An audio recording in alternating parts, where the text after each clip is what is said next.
In the last video, we spoke about whether or not the FSD beta testers were actually testing the vehicles. Spoiler alert, it doesn't seem like testing, at least not in the engineering sense, but whether or not it's actually testing that's relevant to the engineering efforts that will lead Tesla to 1 million robo-taxis on the road by 2020, or whether it's just a publicity stunt that distinction isn't so important.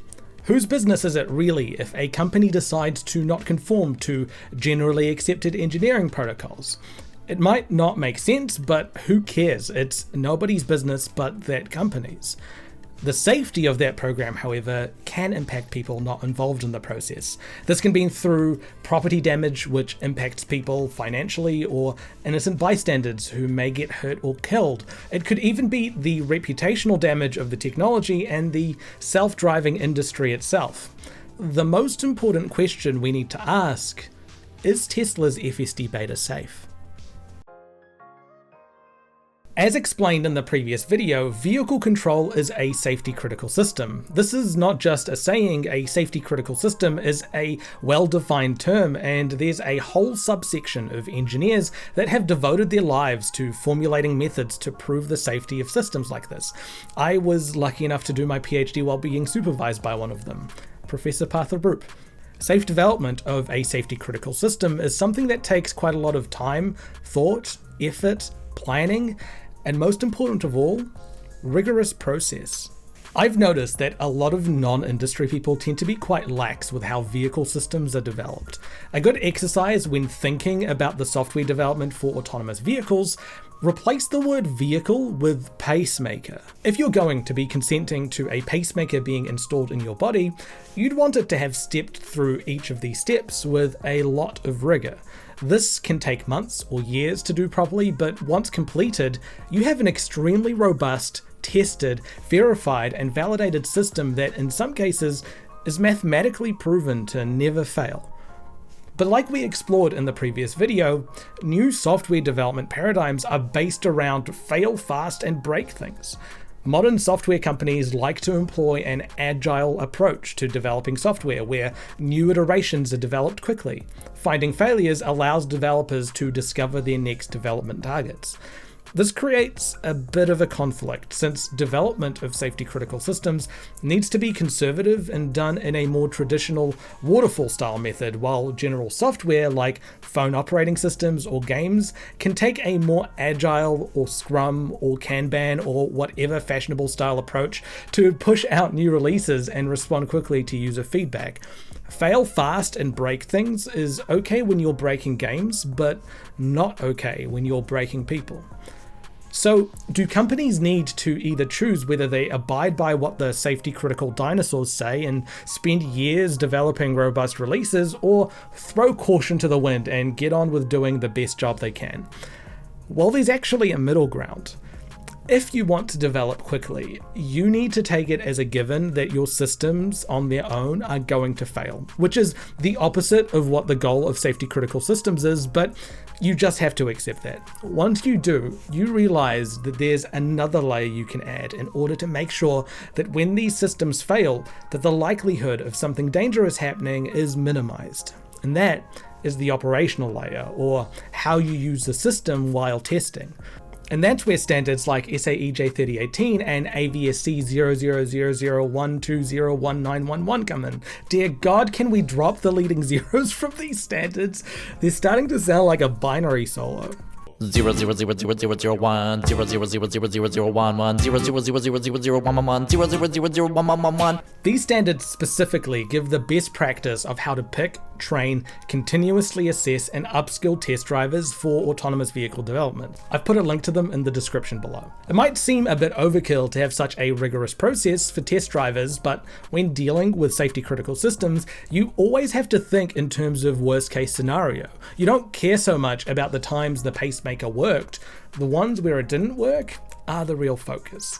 Our worst case here is that the vehicle will perform an extremely dangerous maneuver, like veering into oncoming traffic, which we've already seen countless times, Here's a compilation, meaning that the test or supervising driver will be expected to intervene, take over, or recover the vehicle during its operation. At times during operation, the driver is the only safety net the vehicle system has that prevents damage, injury, or death. This gives a bit of a patch to our risk of succumbing to hazards while allowing us to quickly and iteratively develop new releases or modifications to the software without the need to go through the formal verification process, which may take months to do. Once we've reached a level of performance that we're happy with the safety driver, then we can carry on with the rest of the safety critical development paradigm. This is a way of sandwiching this agile style of development in the middle of the rigorous safety critical development paradigm. It's the best of both worlds, with the caveat that your system is only as safe as your worst driver. Without a prepared, well-trained, sober and careful driver, you're inviting disaster. There is a lot riding on the line here. So let's talk about Tesla systems and how they select their beta drivers. For those who aren't caught up to Tesla's brands of driver assistance systems, there's two systems you need to be aware of. First, there's Autopilot, which is a driving assistance system made up of adaptive cruise control and lane keeping capabilities. It's supposed to only be used on highways and limited access roadways, according to the small print in the manual that everyone reads and follows. But there's nothing stopping people from activating it anywhere they want, which is something that the NTSB has asked Tesla to do 4 times already in the past 5 years, but we're getting sidetracked here. The second system is Full Self-Drive, or FSD. This adds the capability of changing lanes from exit to exit, getting you from on-ramp to off-ramp, automatically parking, remote controlling your vehicle, smart summoning your vehicle around a parking lot, and the ability to recognize stop signs and traffic lights. Side note, even though it's called Full Self-Drive, it's not full self-driving yet, but the intent of the system, according to Tesla, is for the system to be able to conduct short and long distance trips with no action required by the person in the driver's seat, and in the future, the use of these features without supervision. We'll come back to this design intent in the third video of the series, but make a mental note.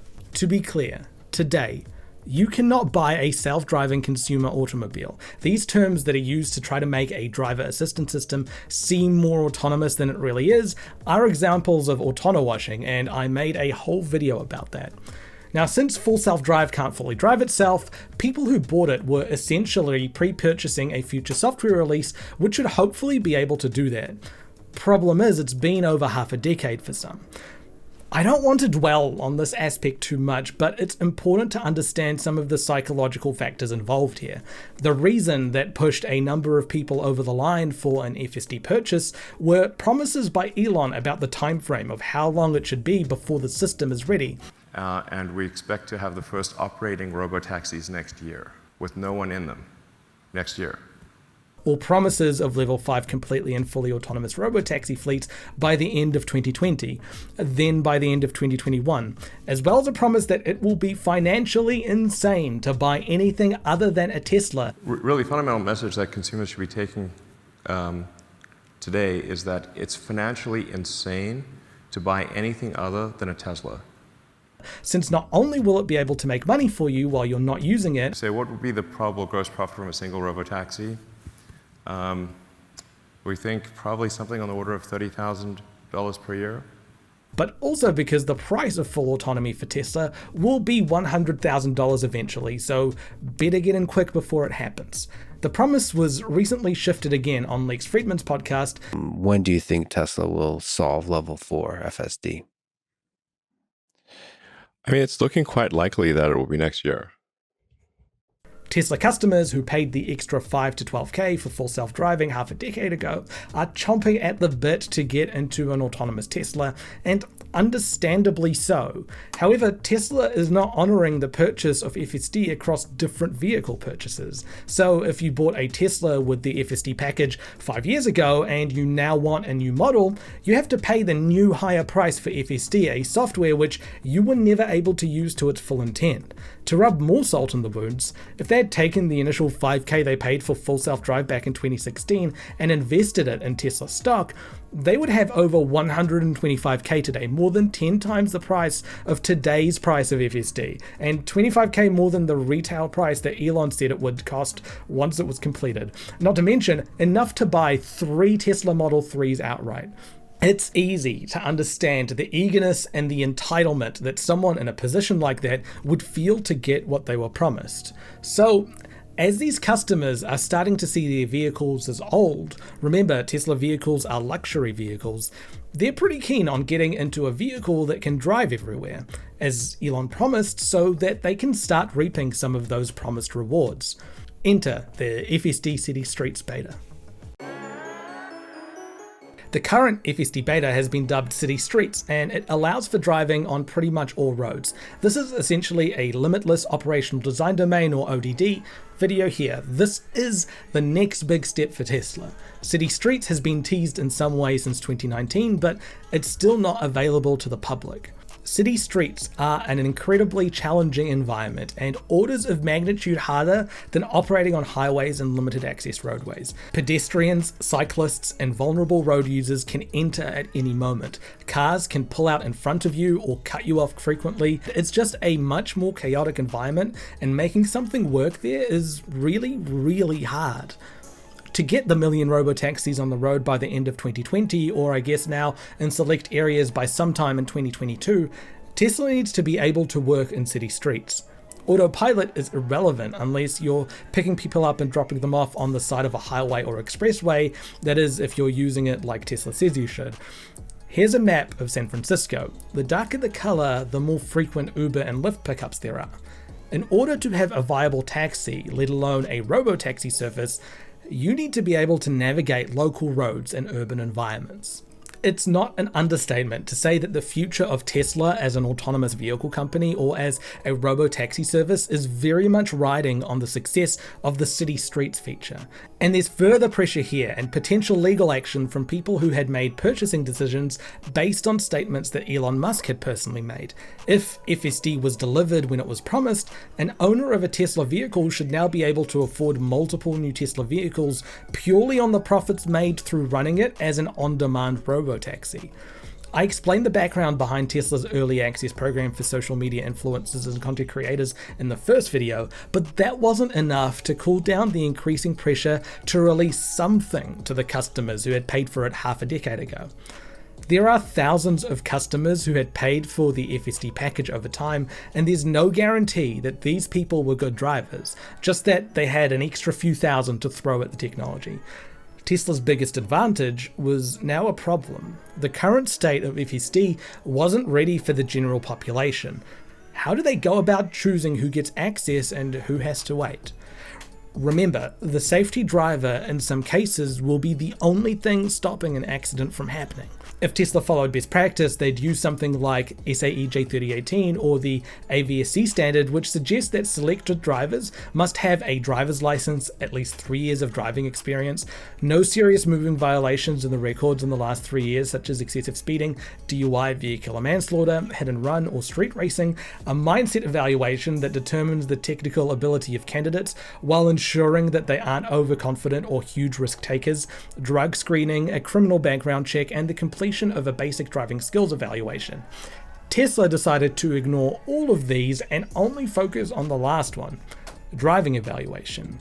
And they did that with the Tesla safety score. Driver and vehicle behavior monitoring is something that exists, and for a few years now, some insurance providers have pay how you drive or telematics-based insurance. This involves adding additional sensors like accelerometers in a vehicle to measure how you drive and where and when you drive.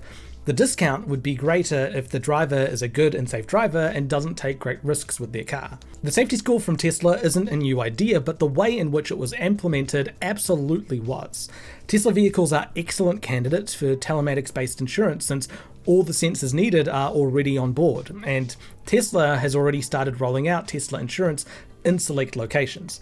So to limit who gets access to FSD Beta in the least risky way, the Tesla safety score, also beta, was quickly rushed out, and the way in which it works was all explained on Tesla's website. Initially intended for assessing insurance risk, it was now going to be used to assess drivers for FSD Beta access.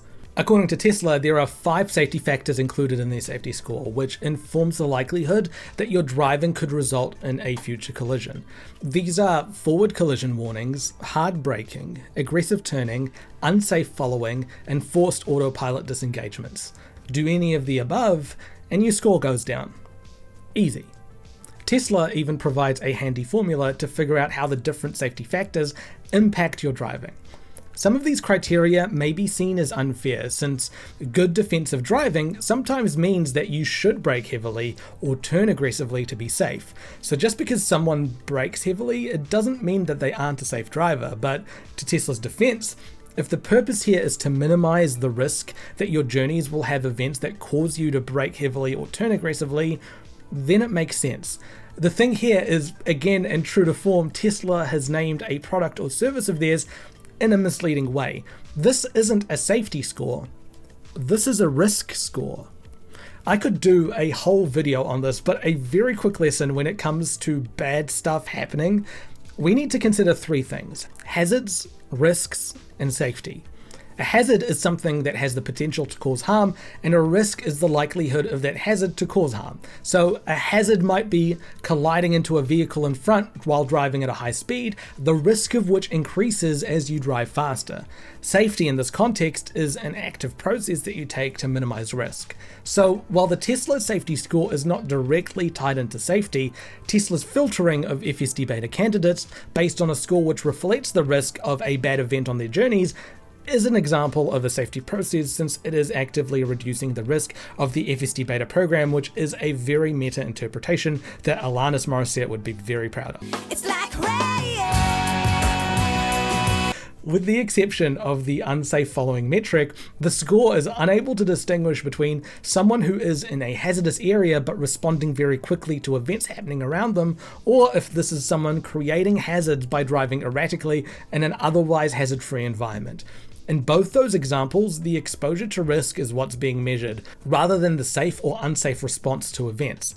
For the sake of our sanity, I'm going to be referring to it as a safety score, like we refer to full self-drive as full self-drive, because that's what Tesla calls it, but just know that I'm very unhappy about it on the inside. While the idea behind a safety score has merit, you can probably infer whether someone is at a higher likelihood of being in a crash by observing their driving behavior or events that they come across. There are two big glaring omissions here. First, and probably the most obvious omission, is speeding, or hard acceleration. And why would that be? That's the whole appeal of owning a Tesla. I'm not going to dwell on it because it's obvious to literally anyone who knows what a car is, but speeding or fast acceleration are such an obvious and prominent reckless and dangerous driving behavior that if you go to nhtsa.gov/risky-driving, a bit on the nose there, NHTSA, speeding is one of the 6 categories. But if one of the selling points of your vehicles is fast car goes zoom, it would be marketing suicide to start to penalize people for doing the thing that they bought the vehicle to do. And while we're here on NHTSA's website, we can look at this other category, distracted driving. Not only is distracted or drowsy driving a problem in normal vehicles, this is the entry criteria for a driver for a highly automated vehicle system where drivers are supposed to be supervising vehicle behavior extremely closely. As we learned in my video on it, Tesla vehicles now have cabin cameras, capable of detecting the driver, when they work that is, but it's something. Why not keep a running tally and monitor the percentage of time the driver is not engaged in the driving task even when driving manually? Surely you'd want to keep those people out of the beta. The way it's set up now, inattentiveness is only penalized if you're on autopilot and you ignore warnings and get kicked off. It's hardly using the systems within the Tesla vehicles to their full potential. Tesla started rolling out access to the FSD beta to people based on their safety score, starting from 100 and working their way down the 90s in cohorts, and it was a mess. If you weren't around on Twitter at the time, people were obsessed with achieving a full 100 safety score. It was sort of like a Black Friday sale, but instead of discount goods, it was a mad dash to get that perfect 100. And it had some unintended consequences. Reportedly, some Tesla vehicles would have a false front collision warning when nothing was in front of the vehicle, which caused people to drop in score, which some thought was unfair. Others were facing events like we talked about before, where someone, through no fault of the driver, pulls out in front of them suddenly and they're forced to brake or steer heavily to avoid them, as any good driver would. To top it all off, Tesla actively communicated the safety score to drivers, and with drivers trying to get a perfect safety score, Tesla had essentially gamified the entry criteria for its FSD Beta program for paying customers. Gamification isn't new either, but I haven't seen it happen like this before, and I'm sure we're going to see some really interesting papers from human behavior and psychology researchers into this event specifically. While there's plenty of research that supports gamification as a decent way of changing people's behavior, gamification isn't always positive. Researchers from QUT found that the mental load of gamified driving slowed down the reaction times of people to hazards, maybe due to the high mental load of it. And in Professor Boyun Kim's report, Understanding Gamification, she explains that the presence of external rewards can undermine intrinsic motivations. When applied to the Tesla safety score situation, that would mean that rather than trying to drive safely because the drivers are motivated to drive safely, the drivers will instead look to get the reward, i.e. access to FSD Beta, and do the actions required to get them, the 5 criteria, without understanding or even caring about why these actions were being taken. By making public their formula for the safety score, Tesla have inadvertently given these people a way to min-max or game their safety score in order to get access to the FSD Beta. But rather than a collectible at the end of a dungeon raid, it's access to an in-development safety critical system. Tesla may have honestly found a correlation between the 5 different factors and the increased risk of an accident, but that was when people couldn't see and weren't trying to get their safety scores higher. The whole game changes when people are aware of what aspects you're judging them on. For example, someone who engages in risky behavior that leads to a crash may brake more heavily on average, and that would be a really good tell to classify risky versus non-risky drivers. But now, if a risky driver learns to not brake heavily, that'll only stop them from braking heavily, rather than not taking risky behaviors in other situations which you're not measuring. It's like you're at a poker table and you've just told everyone that you know that they're bluffing when they touch their nose. That might get them to stop touching their nose, but it probably won't stop them from bluffing. In short, the way the Tesla safety score is implemented doesn't make people want to intrinsically drive in less risky or safer ways, but make them aware of the score, and it just makes them not do the thing that Tesla penalizes them for so they can get their extrinsic reward, access to FSD Beta. So what happens when you let people know how to get a high score? Take perpetual Tesla bull and analyst Gary Black, for example. He was shunted down to a score of 91 for choosing to not run a yellow light that he usually runs, which I think most people can agree is safe behavior. But by that evening, he had gotten his score up to 95. How? He explains by running yellow lights, not braking for cyclists, rolling through stop signs, and driving aimlessly around the block in order to lower the incident rate per mile traveled. Nothing about that is safe, but the safety score is higher. Sharing his wisdom with others, someone asks him if he should or shouldn't brake for a cyclist, and only caring about whether or not it's good for the safety score rather than, the human cyclist. Gary's advice was, don't brake, but don't hit him. If you've built a system for safety and the conclusion that people are reaching for how best to use it is don't brake for the human, then your system is broken. It's not actually measuring safety. It is not encouraging safety. It's just encouraging people to not do the things that they're being penalized for. External rewards undermine intrinsic motivations. But okay, maybe Tesla has made a simple statistical mistake and this score system is also in beta and will get better with time, like Elon says, and they're doing their best. At least we can take solace in the fact that they have a vetting system for safety in place for all the FSD Beta drivers. Take the case of Ross Gerber, another Tesla permeable influencer, for example. He had a safety score of 37 out of 100, which is about the score you'd get in an exam you haven't studied for, so he was locked out of beta, and rightfully so. After he complained about not having access to FSD Beta, he was firmly told by Tesla that he wasn't getting access since the safety score is crucial to the safety of the fleet, and he was given resources for No, I'm kidding. He was given access through back channels and taking FSD on the hardest drives in America less than 24 hours later. It may have had some foundations in statistics and fact at some point, but the way it's been implemented has undermined any true basis in safety. Tesla's safety score is nothing but safety theatre, which they undermine anyway if you pump the stock hard enough.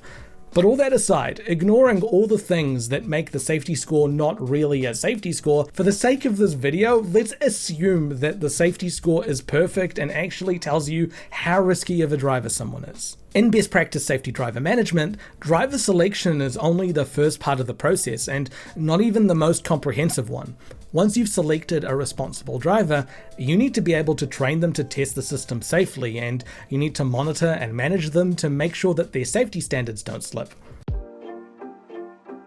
Best practice as determined by the SAE is outlined in SAE J3018. This was a standard that really took off after the pedestrian fatality by Uber ATG in 2018 in Tempe. It's industry experts saying, hey guys, if you don't want to kill more people during testing, here's what you need to do. But in their own engineering sort of way. Currently, Argo AI is the only third-party certified follower of SAE J3018 in the entire industry that I'm aware of, but most places which employ safety drivers will have some form of training program. This would start with basic driver training in a classroom to learn about the process of being a safety driver, how they're expected to conduct themselves, and local laws, then expand out to hands-on driver training for evasive maneuvers, vehicle handling, defensive driving skills, and running drivers through obstacle courses that have challenging scenarios that they may be presented with while driving. Then they're accompanied on a ride-along with an instructor in live traffic, just to ensure that these drivers have all the skills required to drive safely. Once completing this training, the drivers must pass a written test and a practical course test before they're able to move on to the autonomous driving training. As explored in my video about Tesla's autopilot and driver monitoring, driving a highly automated vehicle is different to manually driving a car. Humans are just not naturally made to supervise something boring for a very long time. Hello if you're still watching this video. Regardless of how willing and prepared a person is to not become complacent, it's natural for them to become complacent over time, which is something we saw happen with Uber in 2018. This training is not only to battle complacency, but a company needs to make sure that a person is ready to take over when something unexpected happens. This can be done through fault injection training, where a fault like swerving, sudden acceleration or braking, or false alarms is brought up artificially on a private test ground or in a simulator so that a human has training in what to do during an emergency situation. Raja Parasuraman's 1997 paper presents all of these issues. In this paper, Professor Parasuraman also explores that a rarely active alarm might be useless since a person may not know what to do if they hardly ever hear it. That's why things like fire drills are important when fires are exceedingly rare. Same thing goes for safety drivers. After this, the driver is then tested with a written test and then a practical test before they're able to drive on a public road. While on public roads, they might initially be supervised by a more experienced driver, or the company may have a two-person policy, so one person can take notes while the other supervises the driving, and the presence of each person keeps the other in check. I'm not saying all AV companies do this, but this is what best practice looks like. Let's take a look at how Tesla measures up. So, congratulations. After not braking for cyclists, running yellow lights you could have stopped for, and driving around parking lots well into the night, you've been handpicked by Tesla to be part of the next cohort of FSD Beta users, or you've managed to Ross Gerber your way onto the program. So, what sort of training does Tesla provide you? Well, once you've been admitted to the FSD Beta program, you receive this email which reminds you to pay constant attention while driving and that you are responsible for the operation of the vehicle. And then, well, that's it. That's literally it. If you paused the video and read the email, you're as trained as any driver with FSD Beta out on the road today. Congratulations for graduating from Tesla FSD Beta Academy. Do I need to say how that's not a good thing? Even Tesla FSD Beta supporters and part of the OG FSD Beta crew weren't super keen on the rollout. Chuck Cook released a half-hour video to offer some tips on how to drive safely to new FSD Beta drivers because there is literally nothing else provided. Great initiative from Chuck to placate some of his anxieties, but that's only half an hour of tips in what should be a fully supervised training program, and from an unofficial source. No hate being directed at Chuck here, he's going above and beyond here, but also it's not really his responsibility to be doing this. But this is more comprehensive information than anything that Tesla puts out to anyone in its FSD Beta program. For those playing at home, you shouldn't be crowdsourcing your safety approach to live testing of a safety critical system on public roads, yet that's exactly what Tesla is doing. But okay, let's assume that for the most part, by paying the extra $5,000 to $12,000 for FSD and achieving a safety score in the 90s means that you have all the necessary training and experience to be a tester. How does Tesla make sure that you're still doing a good job and still driving safely once you've finally got access? For a quick refresher, humans are really bad at doing boring tasks for a really long time. So either they need to be muscle memory and systematically trained through years of discipline and schooling, sort of like pilots have to, or they need to be supervised by some sort of system to make sure they don't make a mistake. This is where a driver monitoring system comes in. This is usually a camera-based system that makes sure that you haven't gone to sleep or have been tempted by your phone. There's companies like Seeing Machines that are dedicated to solving just this problem alone, and their systems have been implemented in quite a few level 2 vehicles from different manufacturers like Cadillac and Ford. Since the death of Josh Brown, Tesla has been criticized for their lack of driver monitoring systems in their vehicles. Video here. For the longest time, Elon resisted putting in driver monitoring systems because he believed that the implementation of a driver monitoring system is only needed when your system is not better than a human driver. There's many in industry who believe you have to have camera-based driver monitoring. Do you think there could be benefit gained from driver monitoring? If you have a system that's at or below human level reliability, then driver monitoring makes sense. But if your system is dramatically better, more reliable than a human, then driver monitoring does not help much. This decision led to multiple other accidents, 4 of which have NTSB reports attached to them. In 2021, Tesla began utilizing their cabin camera for driver monitoring. However, the cabin camera was meant for monitoring the cabin for security purposes rather than the state of the driver, meaning that the placement and resolution of the camera isn't so great to monitor the driver in the same way as a built-for-purpose DMS is. Also, not all Tesla vehicles had infrared emitters for the camera, which means that the camera is blind and can't see, let alone monitor the driver at night. It's an at best hacked attempt at driver monitoring. Our friend Chuck Cook from before also got pinged for inattentive driving and received strikes against his FSD Beta profile because the system, according to him, falsely mistook him for not paying attention to the road. He's one of the more attentive and responsible drivers out there. But okay, there's some things to iron out here, and maybe Tesla are working towards a better system, right? Well, they're also releasing FSD Beta to vehicles without a cabin camera and therefore no way to monitor the driver. We're not talking about a bad DMS here, we're talking about a lack of one entirely. This guy managed to receive a Tesla safety score of 99, uploaded a video of him driving a Tesla Model X while on his phone on the entire trip. His vehicle doesn't have a cabin camera in it, which is why it wasn't able to detect this. Tesla considers this testing, and Elon Musk claims that no one is more concerned with safety than he is, which is bonkers. Assuming that FSD Beta will get so good that it'll eventually graduate to becoming a level 4 system and wouldn't need a camera at that stage, while you're testing and when your human driver is the last and sometimes only line of defense against a catastrophic accident, surely you'd exclude those vehicles from testing until the system doesn't need to monitor the driver. Which then begs the question, why are you even bothering enforcing driver monitoring for the vehicles that have it while simultaneously releasing the same software to other vehicles that don't have it? It's either important or not important. Spoiler, it's important, but this is just a symptom of Tesla's inconsistent approach to safety. Tesla don't even check if the current driver is the beta tester. If you get FSD Beta on a vehicle, then it's available for that vehicle regardless of who's driving it. It's not the only instance of it, but CGP Grey, a YouTuber I really like and admire, posted a video titled Testing Tesla on the Deadliest Road in America, where he was operating his dad's car in FSD Beta. If it's important that a driver achieve the safety score before, then it's also important to verify that it's only that driver that can drive that vehicle.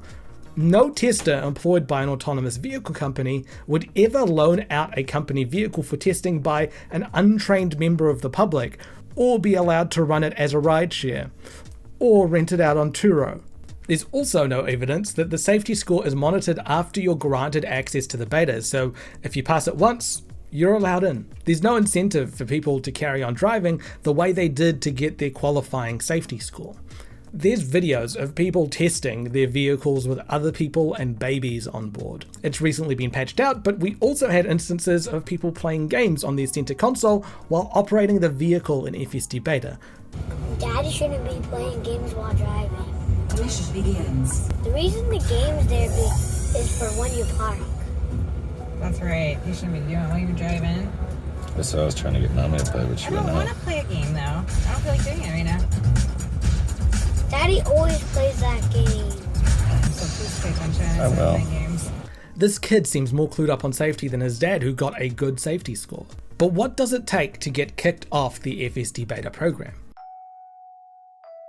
Meet John Bernal. He runs a YouTube channel called AI Addict, where he posts videos of FSD Beta driving around. He was also, up until February 2022, employed as an internal tester at Tesla. He's a nice guy, and all my interactions with him have been respectful. He's enthusiastic and just pleasant to talk to, so please don't give him any trouble, but he also has no business being anywhere in a testing program. He is frequently making terrible decisions while driving and doesn't have the skills or training to be involved in any sort of testing program. Take a look at this. Wow, I got so close right there. And there's that big rock. There's the rock.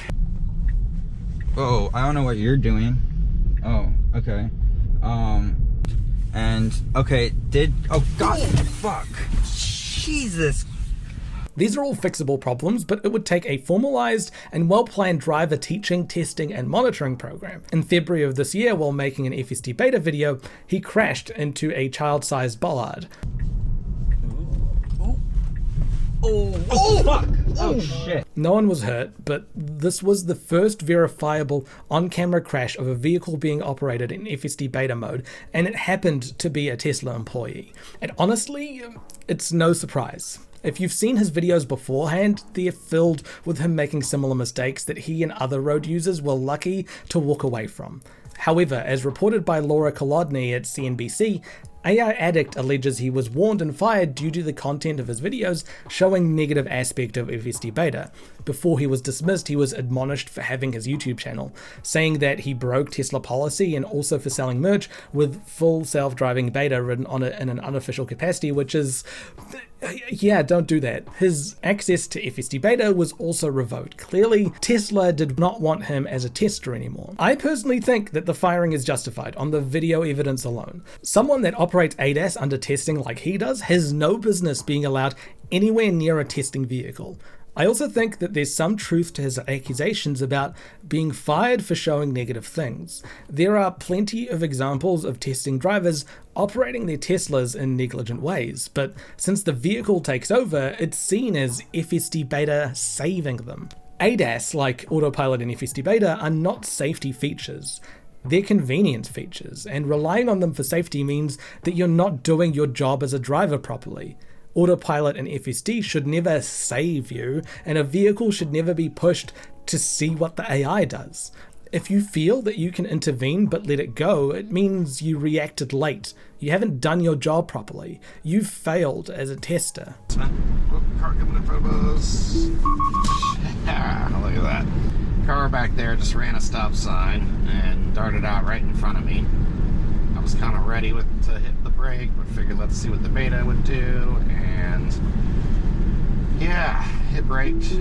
From an operational and safety point of view, someone who is saved while testing FSD Beta or autopilot should suffer the same consequences as someone who crashed. While the results are different, they're caused by the same flaw, an ill-equipped testing driver. So AI Addict was removed from the program immediately and without going through any sort of warning or strike system, but he's off, right? No, he told CNBC that he's found access to another vehicle, the FSD Beta, so he can keep making videos, and he's still posting them on his YouTube channel. Okay, hi. Sorry to interrupt the video. I'm just editing at the moment. But something happened over the last day.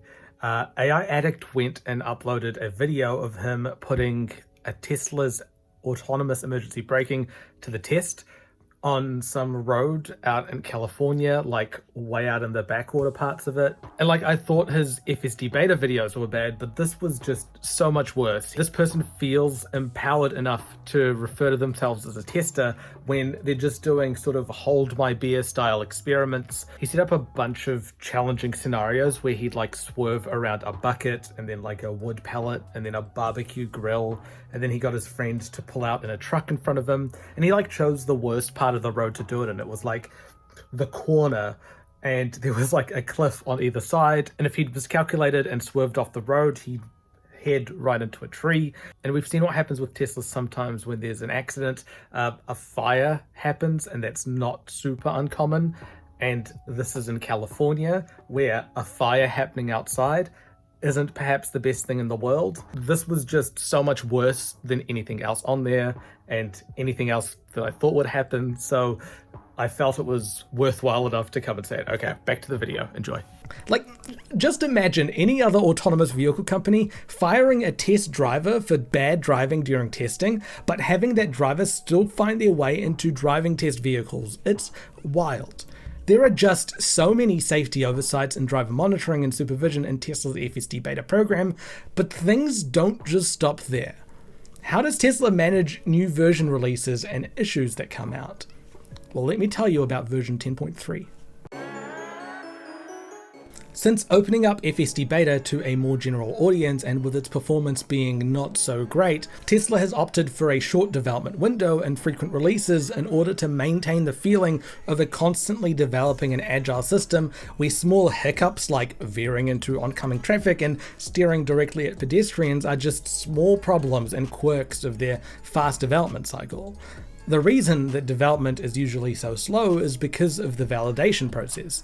When developing a safety-critical system, while the design and coding of it are challenging problems, the most time-intensive part should be the validation process. This is where you check to see if the system you've built actually performs in the way you intend it to.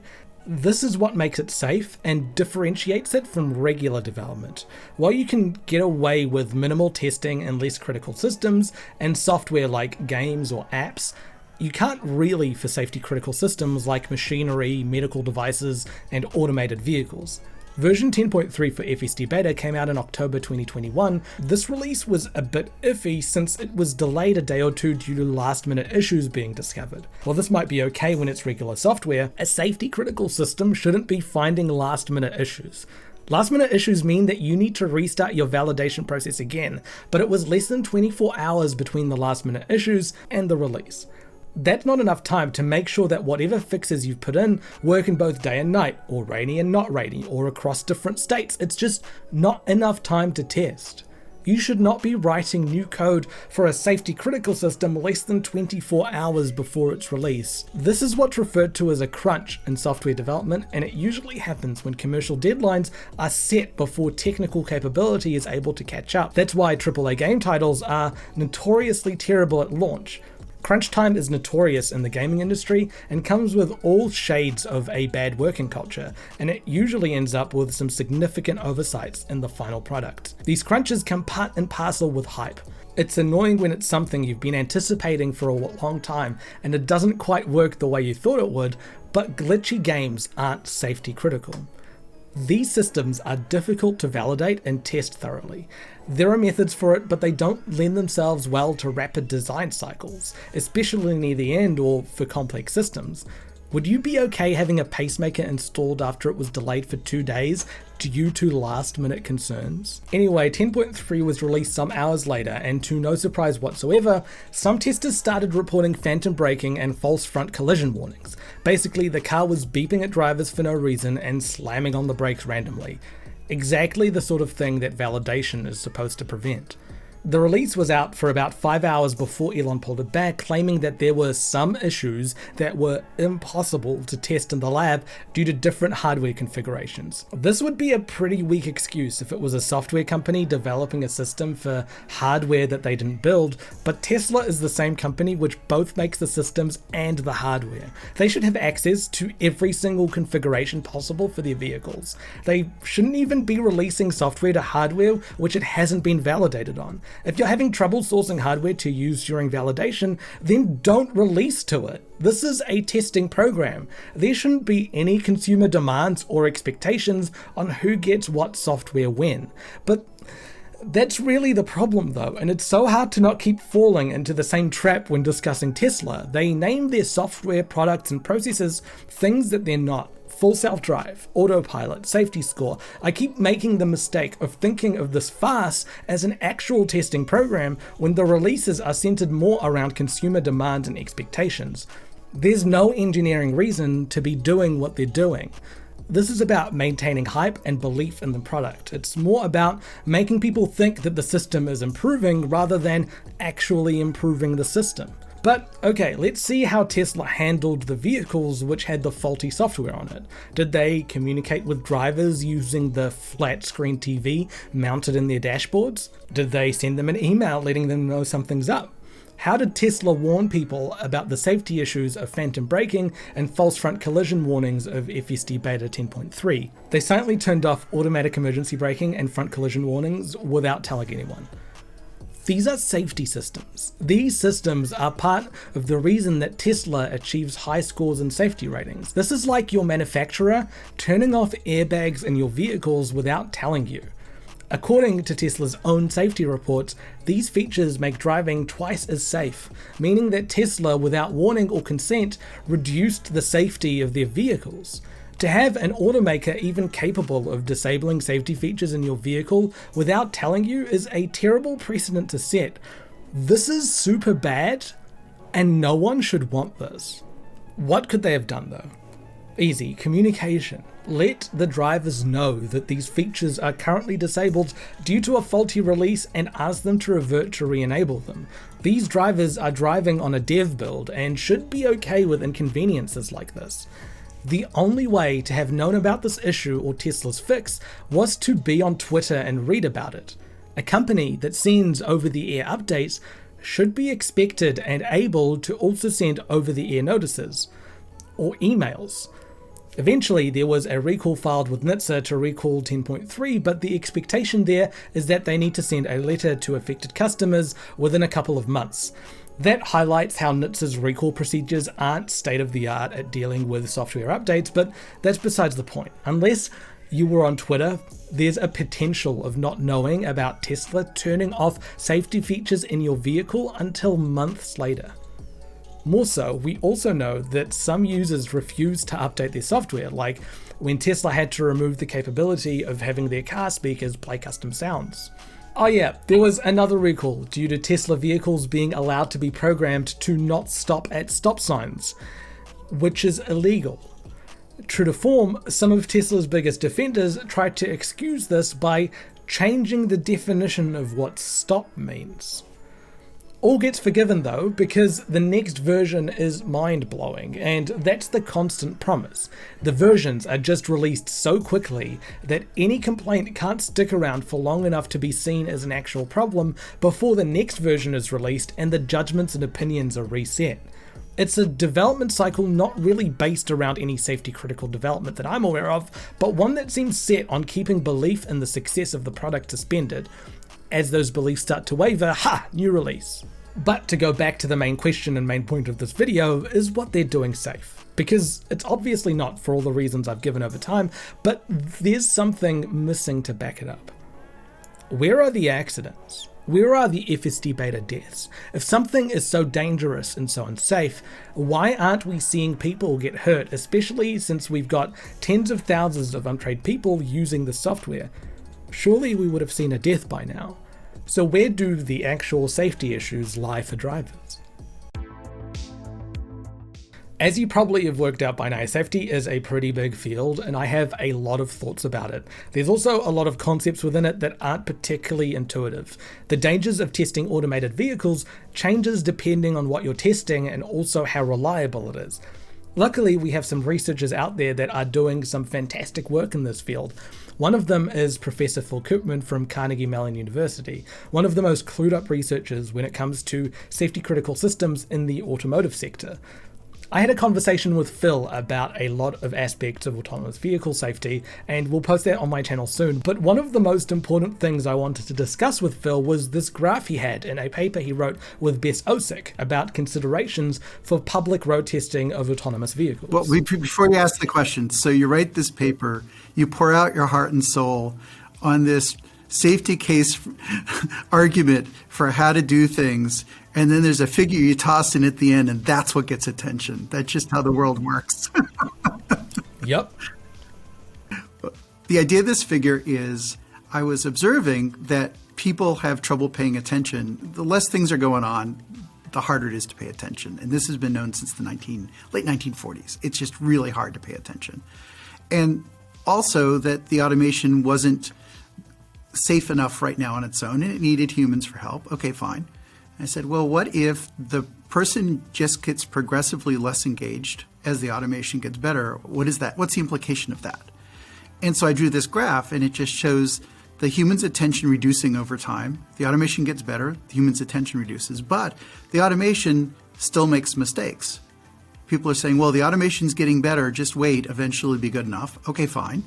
But the implication is the human has less and less to do.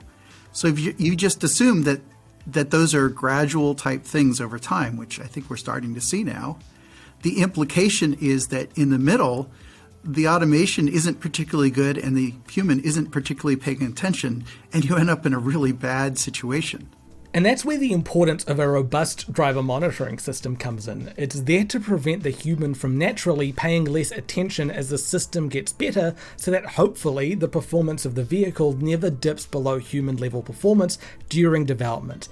Until we've got out the other side and have an AI that works better than a human, right now it's not reality, and that's why driver monitoring is really important. But that doesn't answer the question of why there are so few incidents with FSD Beta at the moment. We've spent a lot of time discussing complacency, since that's a real danger of mature and reliable automated systems. But when it comes to vehicle testing, there's a very interesting phenomena that happens earlier, and it's something that's been understood for a few decades now. And it's called risk compensation theory. Risk compensation theory suggests that people adjust their behavior based on their perceived level of risk. A good example of this would be how easy it is to walk across a plank laid on the floor, but how much more difficult and stressful it is to walk on a plank suspended really high up in the air. It's the exact same activity, but the consequences of failing when you're on the ground versus failing when you're hundreds of feet up in the air couldn't be more different, and that impacts your behavior.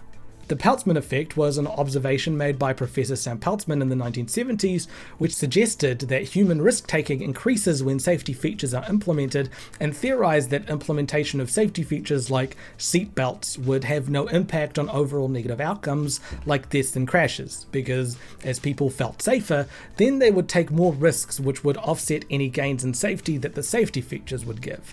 The Peltzman effect isn't as black and white as Professor Peltzman theorized, and it's pretty much debunked now that the impact of safety features is completely cancelled out by human risk-taking. Then along came Professor Gordon Tullock, who was one of the pioneers of public choice theory, or applying economic thinking to non-economic ideas, basically the entire premise of free economics. Professor Tullock took the Peltzman effect and flipped it on its head. He said that if people take more risks when they feel safer, then in the interest of public health, we should make people feel unsafe so that they take fewer risks. He proposed that a spike is added to the steering column so that a driver is constantly fearing for their life as they're driving. That even braking heavily will lead to death, so the driver will drive super carefully.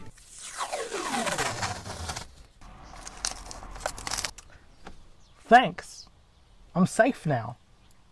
And the Tullock spike sort of has a point here. Driving would stop being enjoyable or relaxing or boring. It would be stressful, tiring, and people would avoid it unless they absolutely had to drive.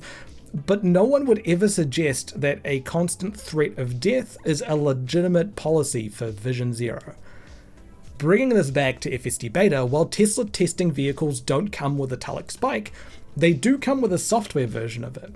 We've seen plenty of examples of FSD Beta through no rhyme or reason suddenly veering into oncoming traffic or accelerating towards pedestrians or doing all sorts of other dangerous maneuvers. It's not a relaxing trip, You can't afford to become complacent naturally, because FSD Beta is so unreliable right now that test drivers are in a state of hypervigilance when they're driving it. Drivers naturally need to be more alert than when they're driving normally because the vehicle is, for lack of a better term, periodically trying to kill them. For FSD Beta, we're currently on the very left side of Phil's graph. Even big Tesla fans and the truest believers of FSD Beta won't deny that the system can suddenly decide to act in a terrible way. But then comes the weirdest part of this whole safety thing, that the only thing lowering the number of accidents right now is how unreliable the system is, which means that if Tesla starts to improve the system and make it more reliable, wouldn't that make testing it more dangerous? That could certainly happen. And it'll keep happening until it gets to the point where the car is better. So here's a way to look at it. If the car is making a mistake every 10 feet, every 100 meters, pick your favorite unit system, right? You're not going to have a chance to relax, right? So you're going to be on top of it. You're going to be intervening. There's still an issue there that people aren't perfect at intervening. And so if you do that enough, people are going to make mistakes, even if they're trying their best, even if they're on edge. I know why, but it is just wild to me that things will get more dangerous as the system improves. So it's really worrying when I see Elon promising that the testing beta is only going to get wider this year. It was recently introduced to Canada as well. And all of this is accompanied with the chest beating around how there have been so few FSD beta accidents and therefore FSD beta is safe. The importance of the graph is that when you're testing or you're supervising automation, so it may be your level 4 test vehicle or maybe your level 2 production vehicle, you have this situation where if the driver isn't paying attention, it can be dangerous. And people talk about that kind of data as predicting the safety of fully automated vehicles. It doesn't work that way, because what this graph is really acknowledging is that what matters is the combined human-machine pair and their overall safety. That's what matters. And you can't predict machine-only safety from human plus machine, because the whole point is the humans making up for the difference. It comes back to how important the human driver is during testing, and that the need for a well-trained one will only increase as the system gets better. I recently looked over the NTSB report about the Uber fatality in 2018. I've put a link for it in the description below, but the major themes that came out of the investigation were inadequate safety risk assessment procedures, ineffective oversight of vehicle operators, and a lack of adequate mechanisms for addressing operators' automation complacency, all a consequence of inadequate safety culture at Uber ATG. If you go through the findings directed at Uber ATG, in an almost one-to-one fashion, Tesla are safety negligent in the same way, but to a greater degree and on a larger scale. With only two differences. One, FSD Beta is so unreliable at the moment that when operating FSD Beta, the driver is so stressed that they can't be lulled into the same level of complacency that Uber's test drivers were. And two, when an accident or fatality happens, the blame doesn't get shouldered by the company. It gets outsourced to the customer tester. It's a moral crumple zone created around FSD Beta. When it works well, then it's a testament to how amazing the AI is, but when an accident happens, that's the fault of the human driver. This way, a system is able to escape any and all accountability for its failures, where the biggest fans and first adopters of it end up shouldering the blame and paying the cost for something that should have never been put in their hand in the first place. It's putting technology above people.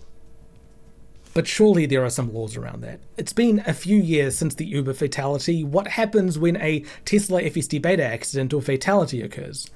Is what they're doing legal? We're going to explore all of that in part 3 of this series. That was a long one. Thanks for bearing with me. This one's been in the works for a minute. I really need to work out how to make shorter videos that don't take months to put out. I want to just thank Jason Tuchinski of the Autopian for his help with the background on Tulloch Spike, and also Professor Phil Koopman for speaking with me and being so generous with his time. We spoke for about an hour. Let me know in the comments if you'd be interested in listening to that conversation. Jason and Phil's Twitters are both in the description of here. I highly suggest that you follow both of them. Thanks for watching, and if you've stuck around this long, consider liking, subscribing, and leaving a comment. It really helps with the algorithm, especially with videos this long. See you in the next one.